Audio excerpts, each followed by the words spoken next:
All right, let's get started. So mainly we're going to hear from by Foot and Wing.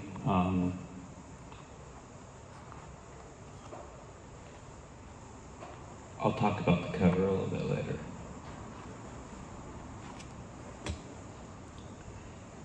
Because yes, nothing.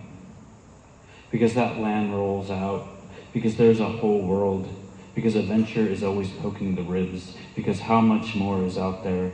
Because trains are movement and work. Because they are building roads. Because life is only so long, but the miles are endless.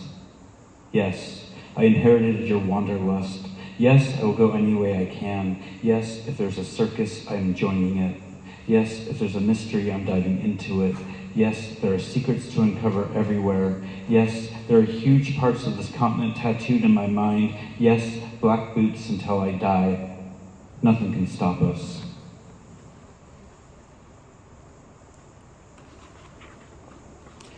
Oh, my water. Oh, my water. So the next two poems, some people know that I am a Cure fan, and they went on tour a couple years ago, and I was lucky enough to go to a few shows. The next two poems take place around two of those shows that I traveled to go see. The first one here is called Burn, from my oldest friend, Trent. 1. Ritual begins. We have barely stepped from the curb. Already the miles ahead are anticipated. Gray skies that we know will melt. We walk to the southeast shore of the bay. I'm filling the air with childhood stories. An encyclopedia of birds display themselves. You ask how I know the raven from crow. A mile later I finish with, I guess I'm obsessed. 2. In the deep suburbs of 90s Salt Lake City, you were the only other boy that wore makeup. Your prince to my Robert Smith. Another Californian in the land that hated us. Another sad boy that would fight. Another displacing for the future. Your whole family took me in. We chased hell with Buck in Wyoming and scaled public art with Darren in Seattle. 3.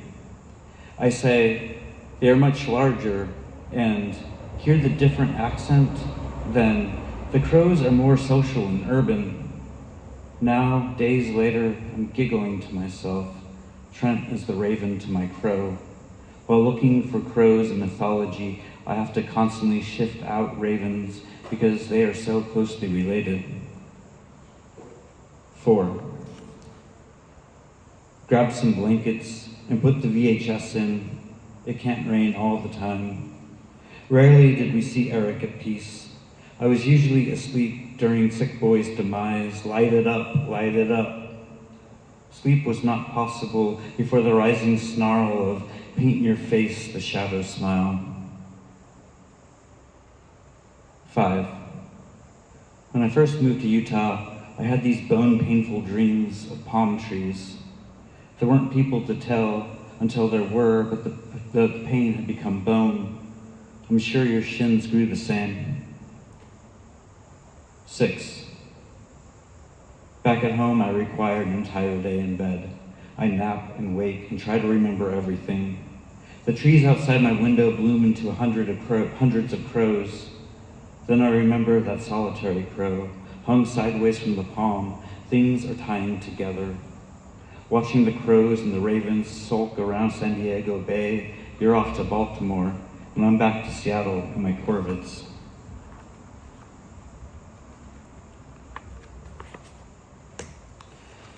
So this next one, also again around the Cure. I was really sad when the North American tour was over. So they announced the South American tour, and I said, let's take a look. And then they're going to Santiago, Chile. I'd always wanted to go to Chile. I'd always wanted to go to Santiago. In relationship to Alex's reading, Pablo Neruda was one of my first poets I fell in love with. And so it was both the Cure travel and the Neruda travel. This was my last day in Chile, and I went to the Pablo Neruda house in Santiago, La Chasacona. My December feet carry me through the streets of Santiago. I walk towards the gondolas, like walking to a friend's house. I approach the home, which is the blue the ocean would be if it were the ocean in poems. Uno boleto, and I walk back 50 years. This is where Matilda displayed his body as defiance, streams still flowing through the ornate room.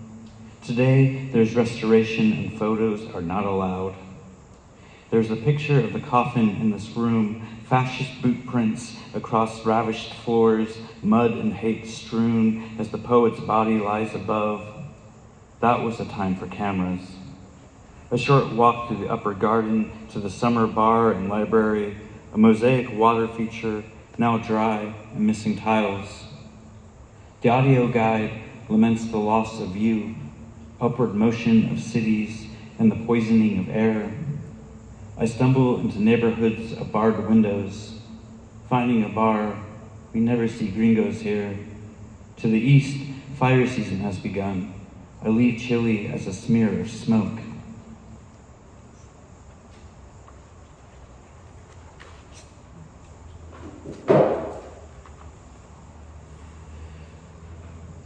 This was actually just put up on one of those online literary mags called Liminal Spaces, where they pair it up with a piece of visual art. And the visual art they put on there was kind of like Gollum looking into a river, looking at some fish or something. I don't know. And then tomorrow. I know when I turn off the light, the night will be lakes of plague. The dream sun, an orange bell pepper inhabited by a ball of hornets, their wings and stings fighting against the flesh, fields of hunger, mountains inverted from extraction, a sulfuric choke in the air, beaches of rotted wells, a final perfection of filth. In the morning, the city will be anemic, a hangover of hearts purged of hope, soft gray dulls, the din of trucks, people working like phantoms, sweet shelves empty, desperate for comfort, suspicion in every face. We know we did this, but we want to know who did this. A population looking for an escape hatch. The nightmare expands. What is there to do tonight except drink another beer and read Salon with tears? Nothing but closing bedroom doors and fortifying for the fight. My phone buzzing in fear. What will we do? What will we do? Tonight we sleep, blessed with night terror, so we can face day terror.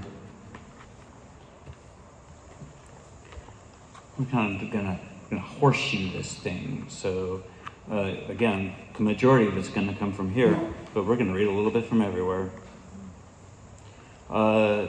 So one thing I really like to do is just do series and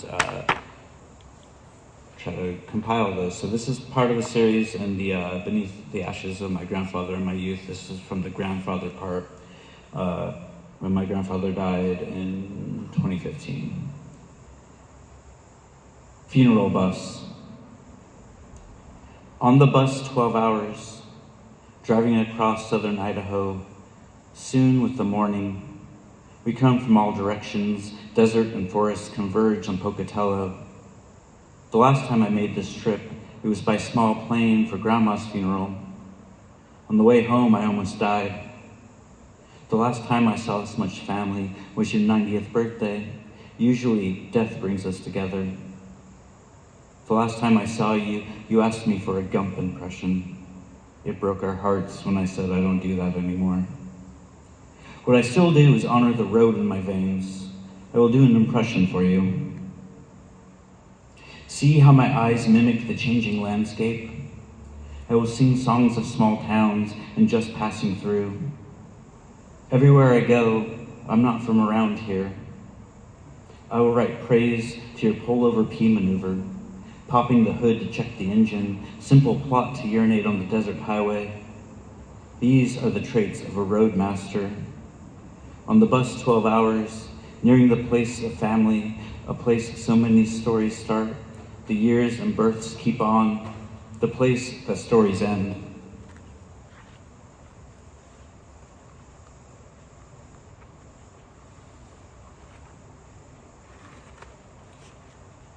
This poem is about a Thanksgiving that I spent with my very good friend Jessie and her family. She was the first friend I made when I moved to the Seattle area, and we've been friends ever since. We were homeless together several times, and we've been through some stuff.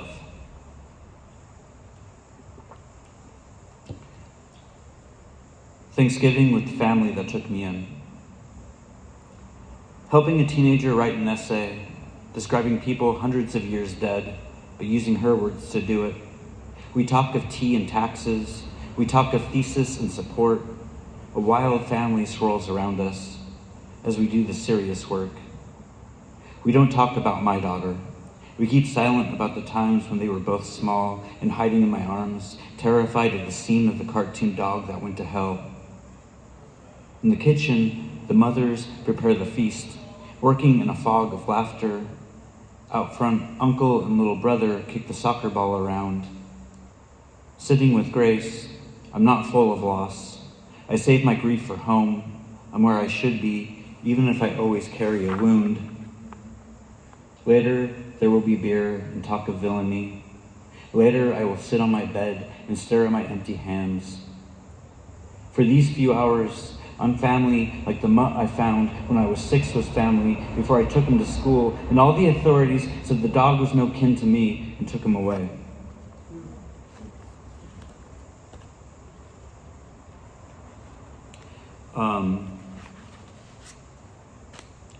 The next two poems are going to share a couple, characters, they're real people, but a couple characters. This one's a little more fun than the next one. Bat Boy. Also, if you like the Weekly World News, you might like this. Bat Boy. This was foreseen in the pages of Weekly World News. I'm the Bat Boy that your mother warned you about. The TV tuned to thunder. That is, I have static in my veins. The antenna bent north, but that is not the source. Radio ads listing what is in my pockets. The voice isn't natural. It keeps telling me that I'm breathing waves. I had a friend who called 1-800 numbers to request music videos. This is before I had cameras in my knee. He'll never call that number again. I forgot how to duct tape myself in a room. I can't stay hidden. I've become a broadcast in unused airspace. I'm showing a comedy. It's about my high school girlfriend. She's knocking on my window at 2 a.m. I'm confessing everything to my bishop. The commercials are for things like binoculars to watch people drown in the ocean, a book of lies to explain scars, technical colleges offering 2-week disassociative degrees. At night, my stomach turns turbine and I'm generating an ecological disaster. Every morning I infusion and it is not clean. This is my sonar world. I listen back for what I'll be made of. There are things that I never utter while looking for my location. A bat boy drunk on memes. A bat boy that stares and never sees. A beautiful bat boy that only hides. Crushing glass under bare feet to get the television snow out. I can't remember if I'm wires or not, what was read, what lived. Everything is looking and demanding that its relationship to me be defined, edges clear. I send out my chirp, and names are bounced back. I am radio, I am TV, I am the bat in your parents' basement, I'm your first boyfriend. Your little brother is my best friend, even though I ate his cat. He knew but seemed to understand bats. The scourge of the neighborhood, all the blinds drop as I flap night. I've burnt all the TV guides, they were useless. Tune into my pulse. All the TVs are tuned to blood. Parasitic screams explode. Your parents hate me because they see me unlatch and hear. She would stand storm ready at the window. Little brother would beg for more music videos. I hover with no hope of earth return. Am I copper or not? What is a bat? What is a boy with a spleen full of battery acid? What if I were a cave full of blind salamanders? I remain in my analog flight. All the landmarks have been removed. I call out, and the shape of memory comes back. I'm the bat boy that left home. The cameras weren't the friends they claimed to be. The grocery store filled with panic. The produce boy can't deal with the sight of me. But the papers are selling. I'm the physical form of the sensation of standing on a bridge and feeling the urge to jump. Not to die, just to jump. What if I've been born a mismigration of crabs? I'm a city flattened and uneditable. Subterranean eyes burn in the daylight, but they want to see. I hiss, seen.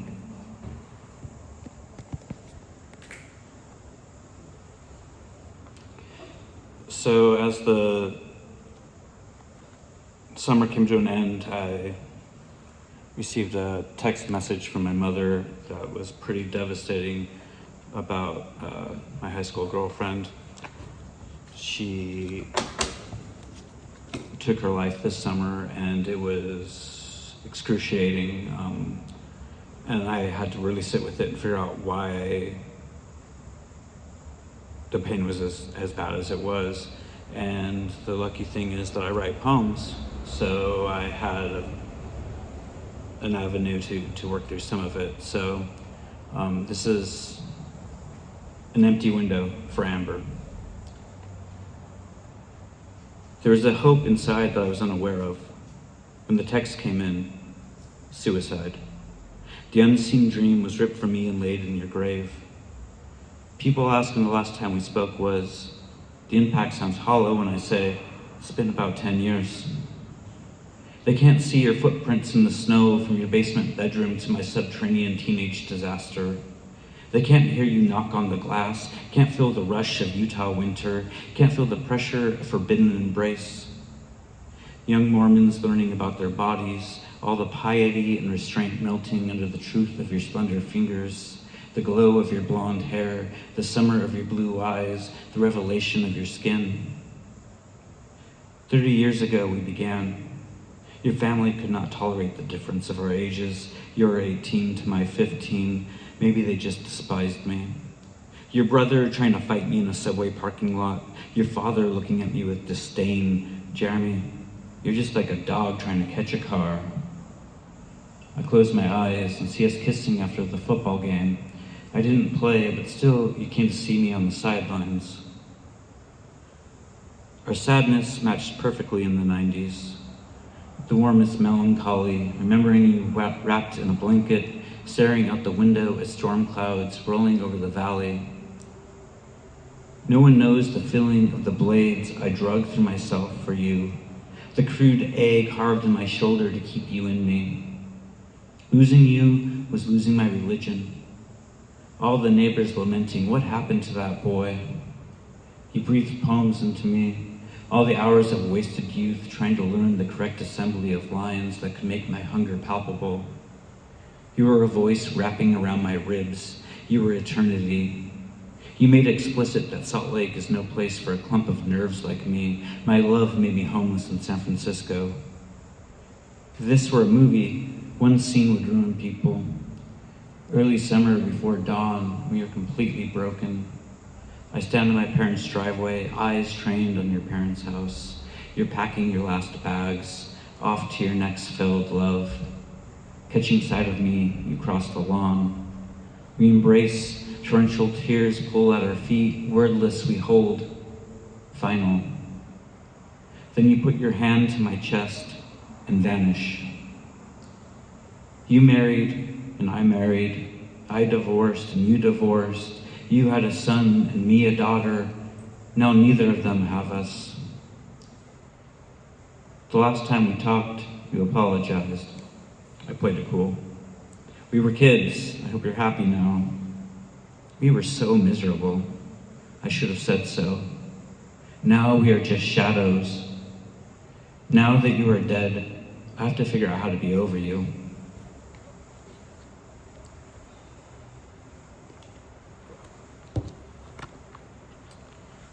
And as long as we're doing love poems, One time there was a pandemic and we weren't supposed to do things, and I started dating a married lady, and it was a bad idea, and this is a poem for that married lady that I was dating.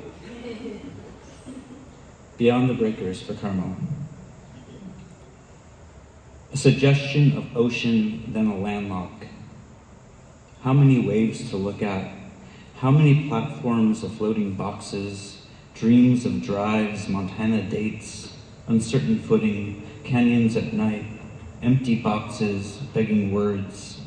There are dreams of hiding, dreams of space, time, moons of moons, clouds reaching to rings, an acrid smolder dances, a poison accompanies it. How's there a thing without risk? Magnetic center cancels questions, all is attraction. I'm trying to wait to enter the poem. We've been betrayed, and now I have called you we. A sycamore standing by, I've been honoring this water. Please, my hopeful love, ripe my roots. We float among the terror, a scrub to quasar bounce. The waves will keep doing what they do. Sandpipers will run. You see beyond the breakers. All the beach birds follow the lead. You take all the fallen yaw for truth. Here's this apocalypse kid calling the plane crash girl. I search submarine to meet your atmospheric. How have you called me in my milk-weak knees?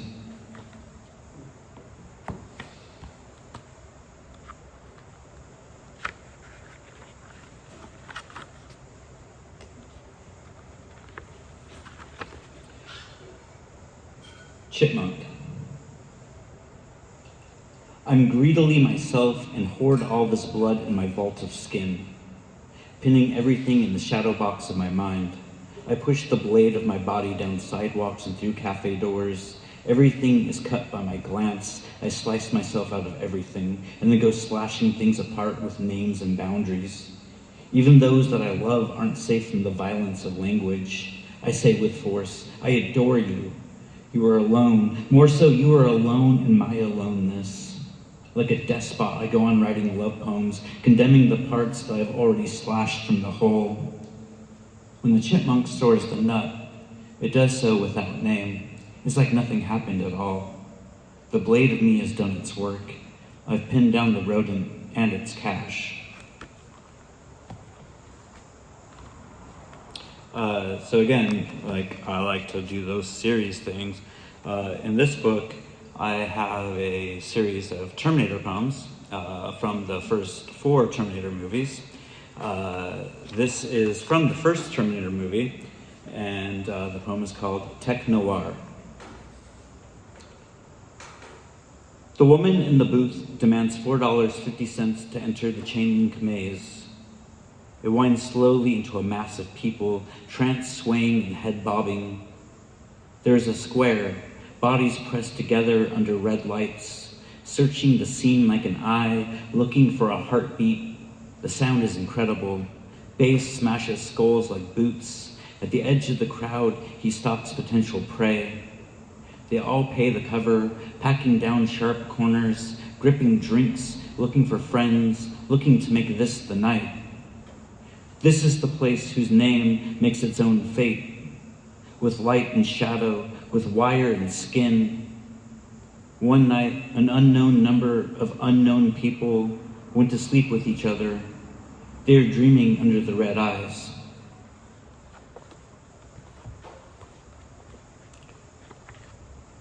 Perfect. Okay, so this next poem, we'll talk about this cover here. So we used to work with someone here at the Top Pot called Jordan, lovingly referred to as Big Dog. And I was getting ready to do this book, and I said, "Hey, Big Dog, you wanna do this book cover for me?" Because she's a visual artist. She was looking to move into that full time. She said, "Sure. What do you want?" And I said, "Here's my manuscript. What do you want to do?" And so the next poem I'm going to read here is what she largely drew from, as you can see, from all these bird wings all over the sidewalk. It's called Bird Bone Boulevard. Sidewalks covered in wings, clean cuts, intact bones, bloodless, clean violence. Are there strange blobs full of blood and sheen, but no wings still pecking around? Some say Satanists, others cats. The Venn circles are seen, but no answers. From Pioneer Square to Ballard, Belltown to Madison Beach, every neighborhood hosts an accusation of wings. Freedom is found unexpectedly, once regal and flitty, now their top pride becomes disgusting. Now they are free from the burden of flight, clipped bird meat. We scramble the same streets.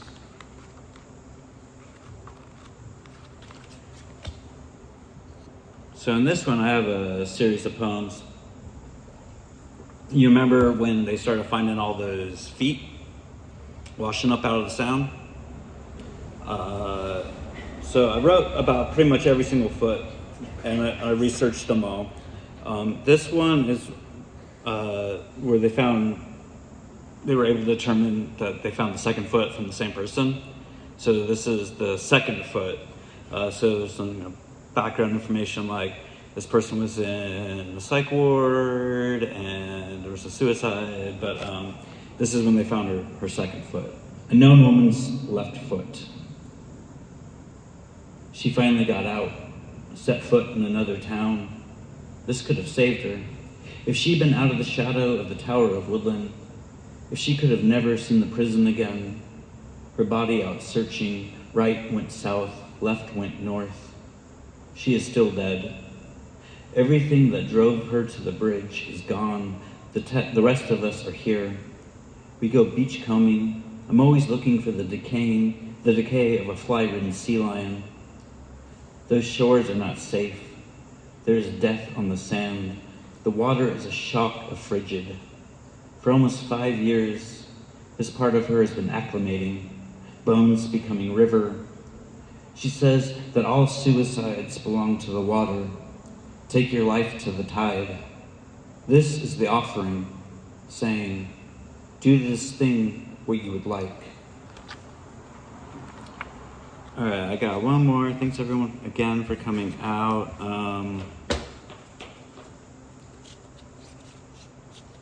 You might recognize that I often mean a lot in music and songs and whatnot. This one is glaringly obvious. You will know the song. They have been sent in. Reality TV and wrestling soap operas brought the rot our mothers warned about. Close the books, now burn them. Where are the clowns? Isn't it bliss? Don't you approve? One to place blame or faith in? One who can mold us in his image? Where are the clowns? There ought to be clowns at this funeral party. Pundits and their fingers. Join us at 5 and we'll chastise everything. Priests and pastors contort. First will be first, and to the meek the boot. We punched our tickets and took our seats. This is our circus, and we wait on our ringleader.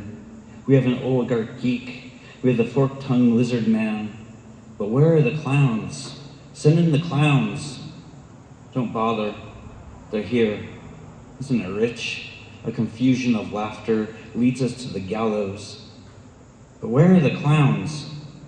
There ought to be clowns. Thank you.